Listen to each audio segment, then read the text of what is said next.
né? Porque quando o Espírito Santo desceu em Pentecostes, né, não foram só as pessoas que estavam dentro do cenáculo que perceberam. Apesar que as pessoas não entenderam o que era, mas viram a língua de fogo e o estrondo. Toda a Jerusalém sentiu o estrondo, né? Alguns até acharam que era no começo de um terremoto, né? Mas não, era o Espírito Santo se manifestando, que ali dentro do cenáculo, né, onde estava Nossa Senhora, reunido com os apóstolos e mais vários discípulos. Ninguém sabe o número total de discípulos que tinha lá dentro. Tem uns que chegam a dizer até que tinha 500 discípulos. Não sei se tinha tudo isso, mas com certeza tinha bastante. E todos eles saíram, depois que receberam o Espírito Santo, saíram com o poder do Espírito Santo, aí viraram leões, né? Eram leões e começaram a pregar e a batizar. Só naquele dia foram 5.000 batizados, né? No mesmo dia que eles pregaram, que veio em Pentecostes, 5.000. A igreja nasceu mesmo ali, né? Só que não tinha São Paulo ainda, era só São Pedro, né? E aí só São Pedro, ele batizou 3.000 pessoas. Era tanto batizado que uma hora a mão dele não aguentou mais levantar a cuia, né? Aí tinha umas pessoas que pegavam na mão dele assim e auxiliavam, né? E eu acho interessante esse fato de segurarem a mão de São Pedro para auxiliar, porque eram os discípulos, não eram os apóstolos. Os apóstolos eram bispos, os discípulos eram o que nós somos hoje, né? Os leigos que trabalham, né, pela igreja. E eu acho interessante que São Tomás de Aquino, ele comenta isso, né? Ele fala assim, olha, alguns são escolhidos para ser o sacerdote profético que vai exercer e vai administrar as graças de Deus. Mas os discípulos, somos nós, né, os leigos, né? Temos que dar o nosso apoio. Então, às vezes, eles estão muito cansados, não aguentam mais, nós temos que ajudar com a nossa mão, né? Então, ou seja, o nosso trabalho que nós desenvolvemos nas nossas pastorais, justamente são as mãos que ajudam o sacerdote a continuar a missão dele de levar os sacramentos. É bonito, né, essa conexão. E como ela falou para as 3 crianças lá, que eu falei lá no começo, né? Não tenhais medo. O que é esse não tenhais medo? Vossa mãe está aqui.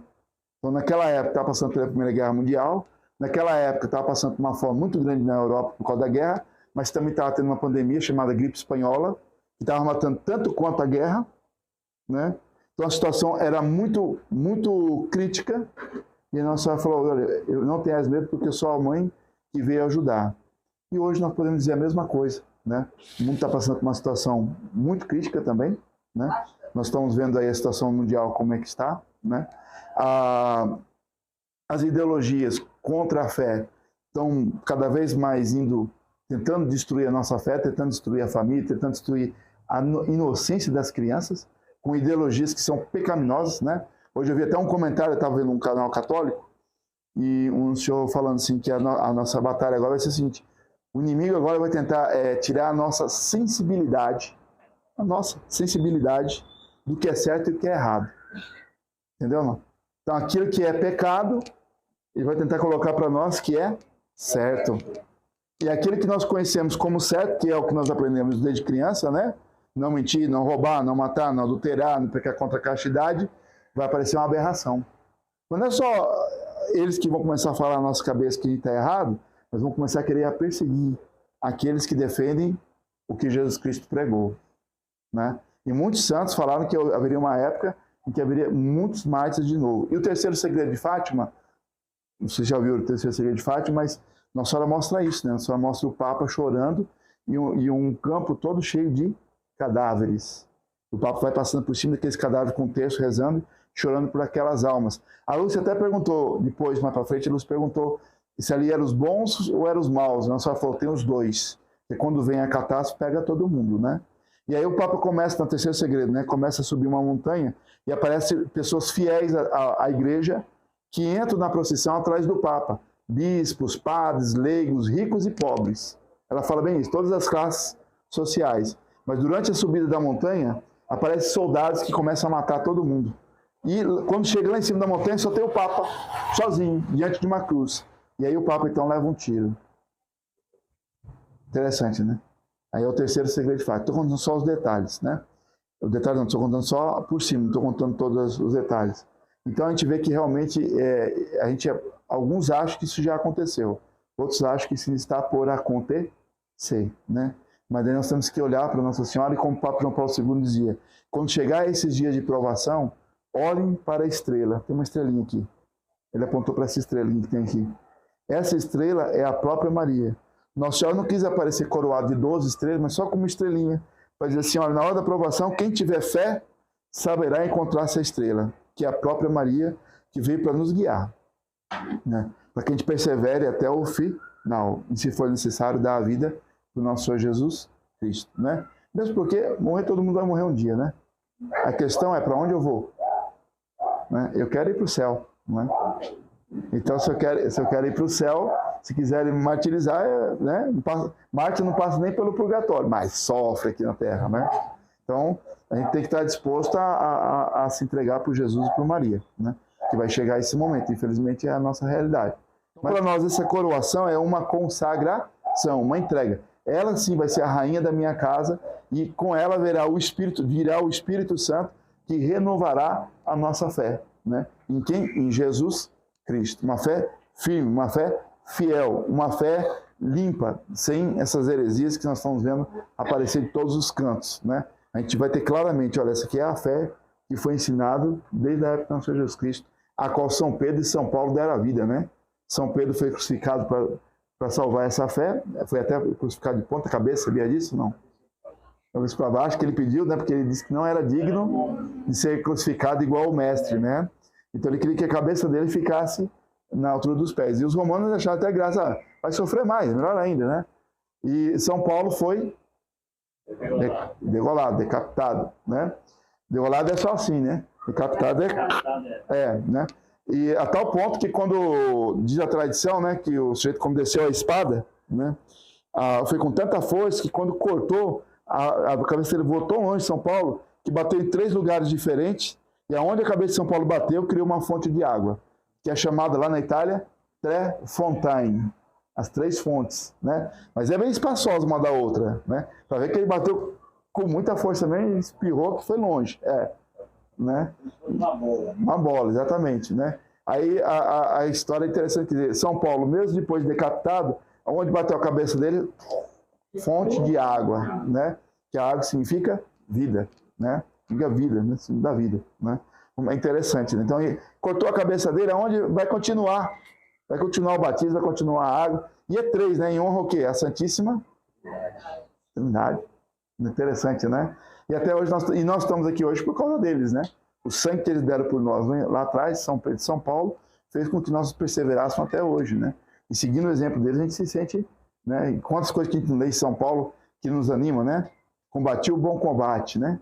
A hora que chegou na hora de ser morto, que ele não falou assim, ai meu Deus, eu que era tão fiel a Deus, agora vou ser aqui decapitado, né? Fui julgado por um juiz que mesmo sem prova, me condenou, porque não tinha prova contra São Paulo.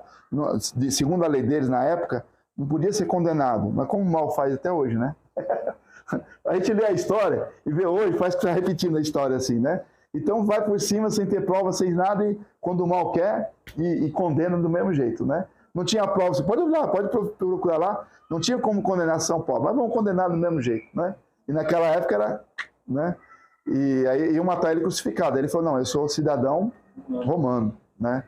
Aí quando chegou na hora, em vez dele chorar, né? Oh, meu Deus, por que você deixou acontecer isso? Ele falou, não, já percorri o caminho que tinha que percorrer, né? Trilhei o caminho que Deus quis, agora combati o bom combate. Dê-me agora o prêmio de vossa glória. É assim que a gente tem que fazer, não, vou morrer, eu vou para o céu, tranquilo, né? Nem para o purgatório eu vou passar, né? E depois os mártires que sucederam, né? São Sebastião, São Pancrácio, Santo Inês, Santa Cecília, foi tudo do mesmo jeito, né? Praticamente, né? Já ouviu falar de São Pancrácio, né? Já ouviu falar? Sério? Você já ouviu falar também? São Pancrácio.